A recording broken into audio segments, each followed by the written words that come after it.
sports, hey Peter in Seattle, the escapist element of sports, and whether or not we should allow it or we should deal with the issues. I think we absolutely need to deal with the issues. And I'm glad that these athletes that have these major platforms and have influence in the vein of the money they bring and the audience that supports them are okay with saying, you know what, I'm not going to play. I'm going to put everything on the line for the greater good, because that you cannot escape. You cannot escape doing the right thing. Right? Rick, you there? Rick, are you there? Okay, can you hear me? Now I can. Okay. What I was saying is that I think it's good that these athletes are taking a stand and they don't want to escape from what's happening, and that they're willing to risk everything for the greater good of the culture, of the people, of their communities, of their families. So whether or not escapism is a good thing, yeah, we do need it. I do think that, as you said, taking a break from social media, doing what you can for your mental health is one element of that, but there's varying degrees and there's varying layers of what you can ignore and what you can't. And right now, murdering black people, murdering anyone, violence in general, racism in general, transphobia in general, xenophobia in general is a no-go. Full stop on all that. So I think that the league is doing the right thing, or the people of the league are doing the right thing. I agree. I just think if like NBA players decide to go out there and not that they would, but like in the worst case scenario, just play and don't say anything. Obviously, that would be terrible, but I still think the strongest card that they could play is not playing. Keep basically what the Bucks did when all this happened.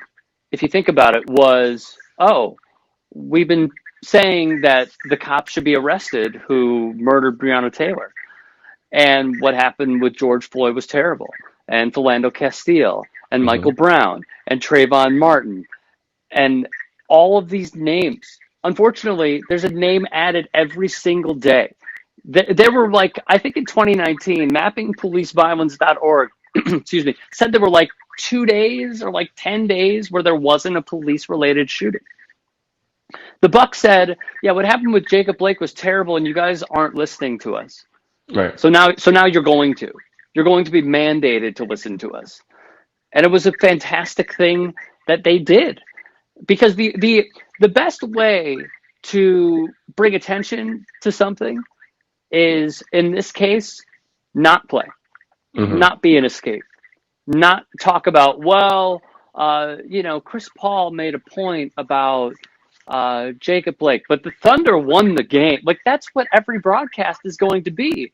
Instead, even on ESPN, where we have seen like the Clay Travises of the world, like saying his name even irks me.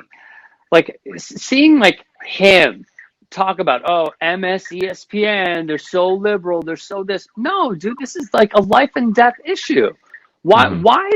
why is it when the murdering and killing of black people, why does it have to be political? Like why does that word have to be associated with this? Mm-hmm. It bugs me. But I like what the Bucks did, and I hope that there is a next wave that they have, not the Bucks, but the NBA.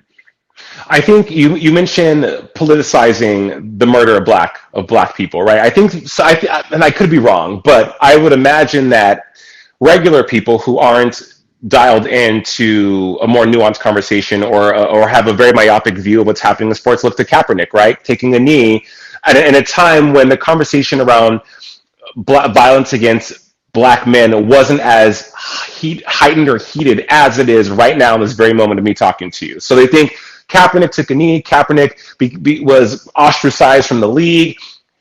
Of course, people that are in politics had comments, made comments, tweets, etc. Social media always exacerbates and fans the fire. But now it's like it's beyond that. Do we think that people in the league will endure the same fate as Cap? In the If they can, NBA? in the NBA, any league, NBA, MLB, doesn't matter. Because I feel like Kaepernick set the example in sports in general of being blackballed or blacklisted, if you will, for standing in the vein of what's happening now. So it doesn't matter what sport it is. He's still a shining example of you talk, you get removed. Do you think that could possibly happen now, or have we evolved enough to where that's not on the table anymore, that these owners and the public is like, wait, that's not how we're not going to punish and vilify someone like that ever again? What do you think? Well, let's go back to the inception of when Cap first sat on the bench, met with Nate Boyer. Nate Boyer, the former Green Beret, met with him, understood where he was coming from, which, let's be honest, white America did not do. And they came to the conclusion that kneeling was a sign of respect and reverence. Mm-hmm. Now, Kaepernick is in what sport? The NFL. Mm-hmm. Majority of those owners, albeit white, a majority of those owners are donors to the president. And you also had not only ownership that was in favor of getting rid of Colin Kaepernick, but and as well that you had a commissioner that followed in lockstep whatever the president said. He echoed, "Oh, it's we should show respect for the flag." Yes, I think we should show respect for the flag. Kneeling is bad. Yes, well, kneeling is a very terrible thing. So you had like this. Okay, he's going to say it, so now we're going to follow. And that was a big part of it. I think we have gotten to the point where athletes in other sports, owners from other sports have seen what happened with Kaepernick and how, I mean, the sheer numbers of the American public that is in favor of this would be an outlier to any owner that says anything terrible. I don't remember what his name is, but there was an MLS owner who had some terrible, terrible comments, and he was shunned for it. And there's also like this one real quick thing. The Dallas Cowboys' owner is Jerry Jones. Jerry Jones is the kind of guy who will collude with other owners to take the Rams out of St. Louis, put them in Los Angeles, and then throw one of the names of the companies he owns as the naming rights to that stadium where the Rams are about to play. So you sort of know a little bit about where he's coming from. Jerry Jones still thinks that they will show respect in their own way, but he also made it clear that he doesn't want his players kneeling. There is a defensive tackle for the Cowboys named Dontari Poe, who has played with the Chiefs and the Falcons, and he said that he's kneeling. I'm curious to see what happens, because I think in a long-winded way, that's the answer to your question. The league that kicks someone out for saying, hey, there's systemic racism and black people are getting killed, and then he was kicked out of the league for it. 4 years from then, what will happen with Dontari Poe? With the Dallas Cowboys, that is the most important thing that we could point towards, especially with said league.